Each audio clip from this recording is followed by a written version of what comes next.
এই মুহূর্তে দাঁড়িয়ে মানে এই যে লোকসভা বিধানসভা নির্বাচন আমরা দেখলাম, আপনি হয়তোবা বলছেন যে বিজেপি গেমটা করেছে, কিন্তু কোথাও কি মনে হয়েছে যে মথা আক্ষরিক অর্থে বিরোধীদের সঙ্গে একটা খেলা করলো 23-এর লোকসভা বিধানসভা নির্বাচনের আগে?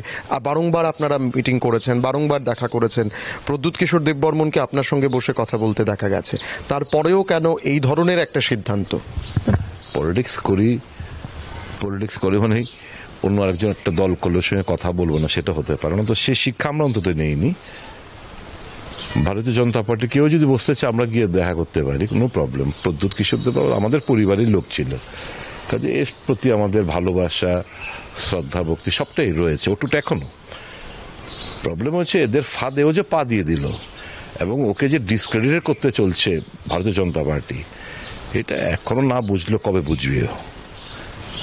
এই যে সিএ নিয়ে আজকে এত বড় একটা ঘটনা ঘটলো, আমার কাছে ভিডিও আছে, ওনার বক্তব্য কি ছিল যখন এই সিটিজেনশিপ অ্যামেন্ডমেন্ট বিলটা পাশ হল পার্লামেন্টে, তখন ওর বক্তব্য কি ছিল আমি আমার মোবাইল এক্ষুনি আপনাদের দেখাতে পারি। তো আর আজকে ওনার বক্তব্য চুপটি মেরে বসে রয়েছেন। ধর্মের ভিত্তিতে নাগরিকত্ব প্রদান করা এটা তো মোস্ট আনডেমোক্রেটিক এবং আনকনস্টিটিউশনাল আমি বলবো। সংবিধান এই প্রভিশন নেই। যাই হোক, আজকে দেখলাম কোনো একটা সংস্থা সুপ্রিম কোর্টে মামলাও করতে এই নোটিফিকেশন হওয়ার পর। তো কিন্তু আজকে যেটা আমরা চিন্তিত যে অলরেডি আদিবাসীরা এই রাজ্যে মার্জিনালাইজড। একটা সময় ছিল এই রাজ্যটা ডমিনেন্ট ফিগার হিসেবে ছিল আদিবাসী সম্প্রদায়ভুক্ত লোকেরা।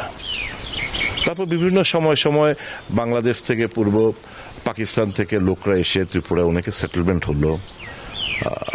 এখন আরও যদি এই যে 31 মার্চ 2014 অবধি যারা ভারতবর্ষের মধ্যে সেটেল হয়েছে, আফগানিস্তান, পাকিস্তান, বাংলাদেশ থেকে যারা ওই সমস্ত দেশগুলোতে যারা মাইনরিটি ছিল, হিন্দু, খ্রিস্টান, বুদ্ধিস্ট, শিখ, পার্সি, যারাই ইন্ডিয়াতে সেটেল হয়েছে 2014 31 মার্চ পর্যন্ত, তাদেরকে তো নাগরিকত্ব দেওয়ার এই আইনে প্রভিশন রয়েছে।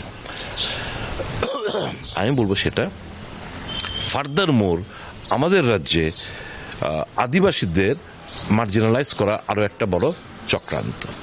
কাজে এটা প্রদ্যুৎবাবু কিভাবে হজম করছে কিংবা তীব্রমতা কিভাবে হজম করছে তাদের কোনো বক্তব্য নেই। তো আদিবাসী অঞ্চলের লোকরা, আদিবাসীরা নিশ্চয়ই বুঝবে, যারা ইন্টেলেক্ট রয়েছে, যারা শিক্ষিত রয়েছে, তারাও আস্তে আস্তে বুঝতে শুরু করেছে এবং সবটাই ফাঁদে ফেলেছে প্রদ্যুৎকে ভারতীয় জনতা পার্টি। শ্রীলক্ষ্মী গ্রুপ অফ ইনস্টিটিউশনসের পক্ষ থেকে মাধ্যমিক ও উচ্চ মাধ্যমিক পরীক্ষার্থীদের জানাই অনেক শুভেচ্ছা ও অভিনন্দন। জীবন গড়ার পথে এই পরীক্ষা হয়ে উঠুক অন্যতম নির্ণায়ক ও ইতিবাচক একটি প্রক্রিয়া। শুভেচ্ছান্তে শ্রীলক্ষ্মী গ্রুপ অফ ইনস্টিটিউশনস, যোগাযোগ 9066776746।